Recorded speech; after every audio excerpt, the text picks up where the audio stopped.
13 ನಿಮಿಷದ ಈ short film ಮಾಡೋದಕ್ಕೆ ದುಡ್ಡು ಸಾಲದೆ ತಮ್ಮ ಮನೇನ ಬಾಡಿಗೆ ಕೊಟ್ಟು ಫ್ರೆಂಡ್ ಮನೆ ಸೋಫಾ ಮೇಲೆ ಮಲಗಿ ಹೇಗೋ ದುಡ್ಡು ಅರೇಂಜ್ ಮಾಡಿ ಈ ಶಾರ್ಟ್ ಫಿಲಂ ಮುಗಿಸಿದ ನಿರ್ದೇಶಕರಿಗೆ ಗೊತ್ತಿರೋದಿಲ್ಲ ಮುಂದೆ ಅದೇ ಶಾರ್ಟ್ ಫಿಲಂ ಅವ್ರಿಗೆ ಆಸ್ಕರ್ ಪ್ರಶಸ್ತಿಯನ್ನ ತಂದ್ಕೊಡುತ್ತೆ ಅಂತ. ಇದು ಡೇ 9 ಆಫ್ 50 ಡೇ ಚಾಲೆಂಜ್. ಇವತ್ತಿನ ಸಿನಿಮಾ ಸ್ಟಾರ್ಟರ್. ಹೀರೋಗೆ ವಿಪರೀತ ತೊದ್ಲು. ಅವನ್ಗೆ ಒಂದು ಮಾತಾಡೋದಕ್ಕೂ ತುಂಬಾ ಕಷ್ಟ ಆಗುತ್ತೆ. ಆದ್ರೆ ಅವನ ಮನಸ್ಸಿನ ಒಳಗಿರೋ ಧ್ವನಿ ತುಂಬಾ ಸ್ಪಷ್ಟವಾಗಿದೆ, ಕಾವ್ಯಾತ್ಮಕವಾಗಿದೆ. ಅವನ್ಗೆ ಪದಗಳ ಕೊರತೆ ಇಲ್ಲ. ವಾಕ್ಯ ರಚನೆಯಲ್ಲಿ ಅವನು ನಿಪುಣ.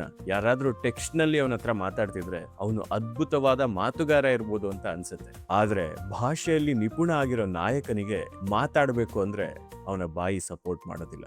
ಅವನ ಯೋಚನೆಗಳನ್ನ ವಾಯ್ಸ್ ಓವರ್ ರೀತಿ ನಮ್ಗೆ ಕೇಳಿಸ್ತಾ ಹೋಗ್ತಾರೆ. ಅವನ ತಲೆಯಲ್ಲಿ ಏನ್ ಓಡ್ತಿದೆ, ಅವನು ಏನು ಯೋಚಿಸ್ತಿದ್ದಾನೆ ಅನ್ನೋದನ್ನ ಆಡಿಯೋ ಮೂಲಕನೇ ನಮ್ಗೆ ತಿಳಿಸ್ಕೊಡ್ತಾರೆ. ಈ ಕಿರುಚಿತ್ರ ಯೂಟ್ಯೂಬ್ ನಲ್ಲಿ ಅವೈಲೇಬಲ್ ಇದೆ. ಯಾರಾದ್ರೂ ನೋಡಿಲ್ಲ ಅಂದ್ರೆ ನೋಡಿ. ಈಗ ಆಲ್ರೆಡಿ ನೋಡಿರೋರು ಹೇಗನ್ನಿಸ್ತು ಅಂತ ಕಮೆಂಟ್ ಬಾಕ್ಸ್ ಅಲ್ಲಿ ತಿಳಿಸಿ.